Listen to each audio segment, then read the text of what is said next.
Hello दोस्तों, मेरा नाम है वैभव जोशी और आप देख रहे हैं वैभव जोशी व्लॉग्स। मैंने अपनी पिछली वीडियो में आपको अपनी मांडव यात्रा के बारे में बताया था, जिसमें कि हम मांडव के पास में स्थित काकड़ा खो और डाइनो फॉसिल्स पार्क और म्यूज़ियम को देखने गए थे। वहाँ से आगे चलकर हम अब मांडव के और भी दूसरी स्थानों पर जाएंगे।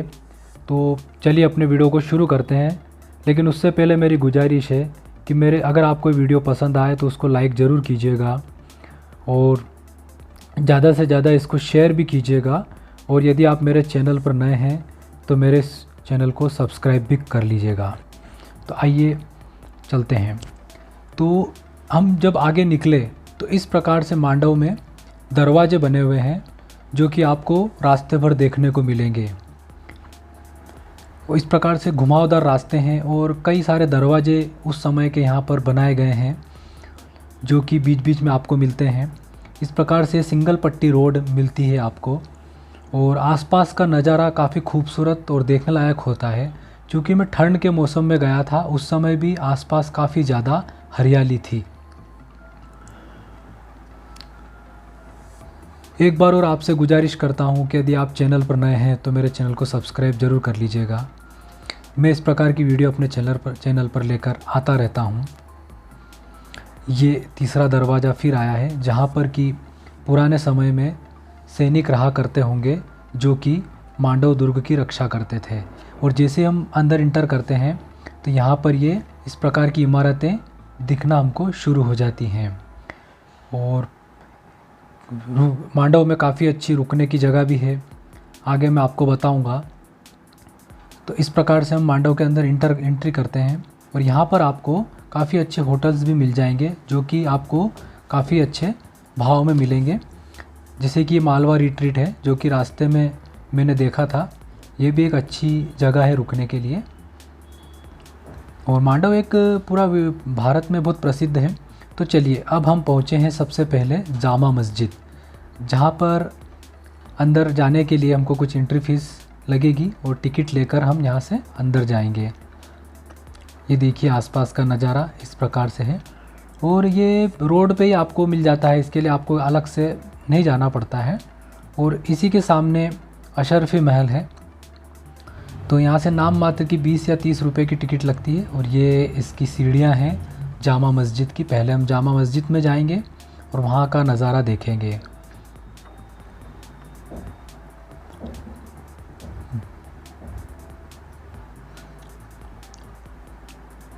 यहाँ पर मैंने ये गार्ड साहब को अपनी टिकट दे दी है जो कि मुझे वापस उसको चेक करके देंगे और मुझे अंदर जाने देंगे। और ये जैसे हम जामा मस्जिद में प्रवेश करते हैं, ये बहुत बड़ा एक हॉल जैसा आता है और काफ़ी ऊंचा इसका गुंबद बना हुआ है। और ये पत्थरों पर पूरी कलाकृतियाँ बनाई गई हैं और काफ़ी अच्छा मनोरम दृश्य। और इस प्रकार से ये देखिए, ये पूरा काफ़ी बड़ा गुंबद है और अभी भी सही सलामत है।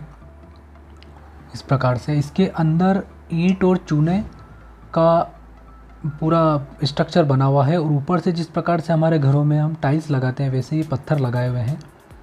और आसपास ये रोशनदान है, वेंटिलेशन, हवा और लाइट के लिए। अब यहाँ से हम अंदर इंटर किया है हमने और ये देखिए कितना बड़ा प्रांगण है इसका। यहाँ पर वर्ष भर काफ़ी टूरिस्ट आते हैं और बहुत सारा हिस्सा इसका गिर चुका है, लेकिन जो हिस्सा अभी सही सलामत है वो काफ़ी देखने लायक है। और इस प्रकार से हम यहाँ पर आसपास ये घास वगैरह लगा रखी है, पौधे लगा रखे हैं और ये पूरा इसका ये बना हुआ है। और ये काफ़ी भव्य रहा होगा उस समय, जो कि आज भी इसको देखने में लगता है कि काफ़ी भव्य रहा होगा। तो इस प्रकार से पूरा ये बना हुआ है और ये देखिए कितनी सुंदर यहाँ पर पत्थरों पर डिज़ाइनें बनाई गई हैं। और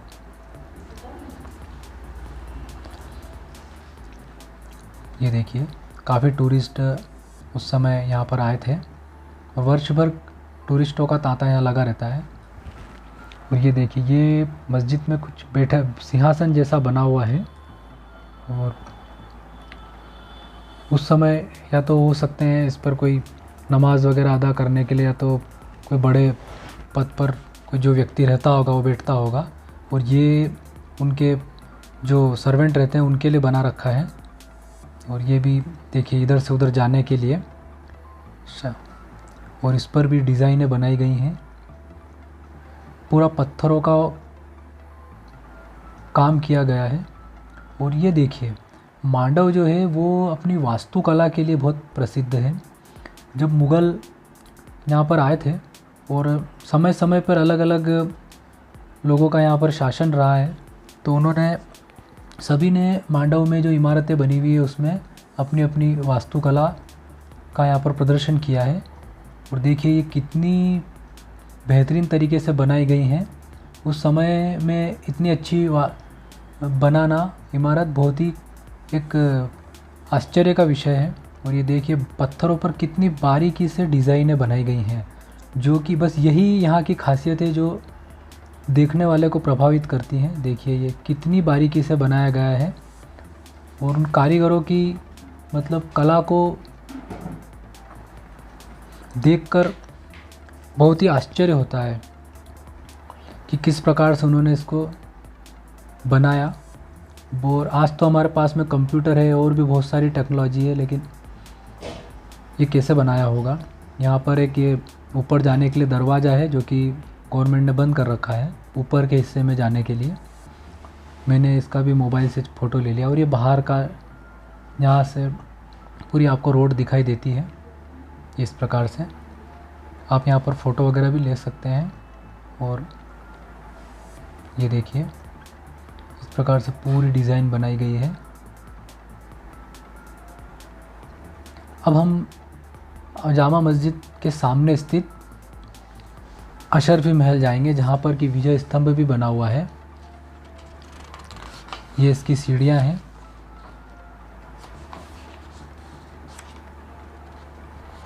ये इस प्रकार से पूरा बना हुआ है।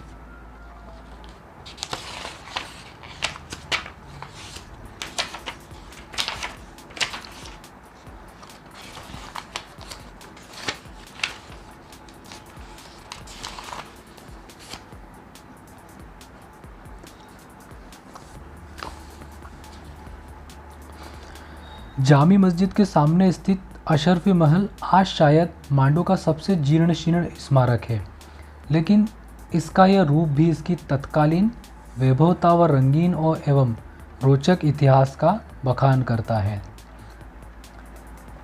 ऐसा माना जाता है कि यहाँ पर अध्यात्म शिक्षण का महाविद्यालय था, जिसने 1443 में महमूद खिलजी की मेवाड़ के राजा कुंभा पर विजय के उपरांत की कीर्ति स्तंभ का रूप ले लिया। और यहाँ पर ये खिलजी वंश की, महमूद खिलजी जो थे उनके वंश की पूरी यहाँ पर ये मकबरे बने हुए हैं, और इसका बहुत सारा हिस्सा गिर चुका है। ये देखिए, लेकिन ये उस समय काफ़ी भव्य रहा होगा। यहाँ पर ये अरबी भाषा में बहुत सारे पत्थरों के अवशेष हैं जिन पर अरबी भाषा में लिखा हुआ है। ये इस प्रकार से यहाँ पर कई सारी मकबरे बने हुए हैं, और ये इसको देखकर लगता है कि ये किसी समय में बहुत ही भव्य रहा होगा। और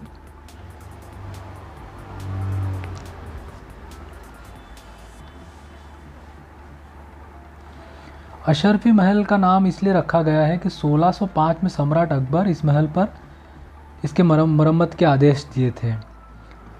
और जो जहांगीर की जो बेगम थी नूरजहां, उन्होंने इसकी सीढ़ियाँ जो कि काफ़ी ऊंची थी उस पर चढ़ने से मना कर दिया था, तो उन्होंने एक सीढ़ी चढ़ने के बदले उनको अशरफियाँ दी थी। शायद इसी लालच में वो सीढ़ियाँ चढ़ती गई और इसका नाम अशरफी महल रखा गया। अशरफी महल के बाद हम पहुँचे हैं जहाज महल को देखने।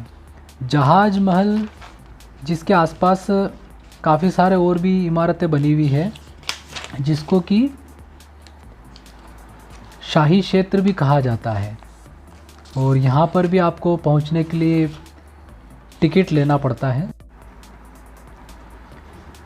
इसको शाही क्षेत्र बोलते हैं, जहाँ पर तवेती महल, जहाज महल, मुंज सागर, कपूर तालाब, हिंडोला महल, चंपा बावड़ी, शाही महल, जल महल, नाहर झरोखा, नाटकशाला, हम्माम और दिलावर खां की मस्जिद, गदा शाह की दुकान और गदा शाह का महल आदि स्थित है। इस प्रकार से आपको यहाँ पर पूरा एक नक्शा मिल जाएगा। ये यहाँ से टिकट आप ले सकते हैं टिकट काउंटर से, जो कि नाम मात्र है, और यहाँ से आप एंट्री कर सकते हैं। क्योंकि मैं कोरोना जब चल रहा था उस समय गया था, तो मास्क यहाँ पर पहनना अनिवार्य था। और ये इस प्रकार से यहाँ का प्रवेश द्वार है, काफ़ी भव्य प्रवेश द्वार। इस प्रकार से आप यहाँ से अंदर जाते हैं और अंदर पहुँचते ही आपको एक बड़ी सी इमारत दिखाई देती है। ये इस तरफ यहाँ का संग्रहालय है, म्यूज़ियम, जहाँ पर पुरानी वस्तुएं रखी हुई है और इसको इस प्रकार से डेवलप किया हुआ है। ये इधर तवेती महल है और ये उस समय की पुरानी तोपें रखी हुई है जिनके अवशेष हैं। ये इस प्रकार से यहाँ रख रखी है और कुछ और पत्थरों की आकृतियाँ जो यहाँ पर मिले थे पत्थर उस समय, क्योंकि मांडव एक बहुत ही प्राचीन स्थल रहा है और यहाँ पर कई सारे राजाओं और बादशाहों ने यहाँ पर अलग अलग समय में अपना राज्य किया है। तो इस प्रकार के अवशेष यहाँ पर काफ़ी मात्रा में मिलते हैं और ये इस प्रकार से यहाँ पर ग्रीनरी लगाई गई है, अलग अलग प्रकार के पौधे लगाए हुए हैं और ये भी अपने समय का एक बहुत ही भव्य एक जगह रही होगी। और ये जहाज़ महल, जिस पर आप पढ़ सकते हैं यहाँ की सारी जानकारी। और ये जहाज़ महल के ऊपर हम जब सीढ़ियों से चढ़ के जाते हैं तो यहाँ पर दोनों तरफ तालाब बने हुए हैं ये, और बारिश के समय ये ऐसा लगता है जैसे आप एक तालाब के बीच में एक जहाज़ खड़ा हो। ये भी काफ़ी अच्छी जगह है और आप यहाँ से पूरा नज़ारा आप देख सकते हैं। इस समय पानी तो कम है लेकिन बारिश में यहाँ पर बहुत ही अच्छा लगता है। और कई इमारतें टूट चुकी हैं, कई दीवारें इसकी खंडित हो गई हैं क्योंकि काफ़ी पुराना स्ट्रक्चर होने के कारण। लेकिन जो भी देखिए इस प्रकार से ये प्लास्टर वगैरह खिर रहा है देख रेख के अभाव में।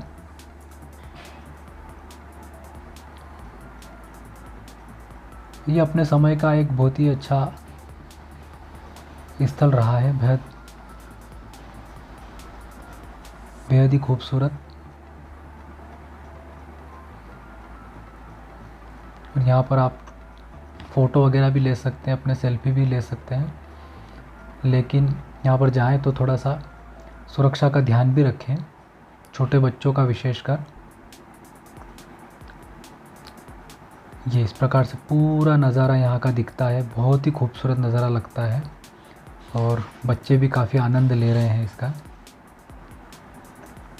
और दूर दूर तक इस प्रकार से दिखता है। और ये देखिए कितना खूबसूरत स्ट्रक्चर बना हुआ है। ये उस समय में इसमें पानी भरा रहता होगा और जो उस समय के जो बादशाह थे, सुल्तान थे, वो यहाँ पर अपना समय व्यतीत करते होंगे। को बहुत ही खूबसूरत तरीके से बनाया गया है उस समय के कारीगरों द्वारा। बस यह यहाँ की देखने की यही विशेषता है। और अभी भी यहाँ पर ये इसको पुराना स्वरूप लौटाने के लिए पुरानी पद्धति से ही निर्माण कार्य चल रहा है। और ये देखिए कितना ये एक छोटे सा एक पानी का वो बना रखा है कुंड जैसा, जिसमें कि देखिए कितनी खूबसूरती से इसमें फूलों वाली डिज़ाइन बनाई गई है गोलाई में पत्थरों को लगाकर। बहुत ही खूबसूरत नज़ारा है ये। और बस इन्हीं चीज़ों को देखकर लगता है कि वास्तव में उस समय के कारीगर, जो कि आज हमारे पास इतनी टेक्नोलॉजी होने के बावजूद भी हम ऐसे स्ट्रक्चर नहीं बना सकते हैं, बहुत ही कठिन है। लेकिन उन्होंने उस समय भी इतने अभाव में भी और इतनी कम टेक्नोलॉजी में भी कैसे बनाया होगा, यही यहाँ का आश्चर्य है मेन। और ये सामने भी और महल दिख रहे हैं। देखिए यहाँ ऊपर से अगर हम इसको देखें तो कितनी कुशलता से बनाया गया है। एक एक डिज़ाइन बराबर से बनाई गई है, कितनी खूबसूरत लग रही है ये। और इसीलिए ये जो बना हुआ है, ये महल के दोनों तरफ जो तालाब है उसका पानी को पास करने के लिए बना रखा है, ताकि दोनों तरफ तालाबों का पानी अगर लेवल बनाए रखने के लिए इधर से उधर उसको बंद करने के लिए छोटा सा ये नहर जैसा बना रखा है, पानी इधर से उधर पहुंचाने के लिए, ये इस प्रकार से। और ये सामने भी आपको एक महल दिखाई दे रहा है, ये देखिए। और ये उस समय बहुत ही भव्य रहा होगा। तो मेरी यह मांडव यात्रा की सेकंड वीडियो यहीं पूरी होती है। इसके आगे हम और मांडव के दूसरे नज़ारे देखेंगे। अगर आपको वीडियो पसंद आई हो तो लाइक शेयर कीजिए और सब्सक्राइब कीजिएगा मेरे चैनल को। Thank you very much.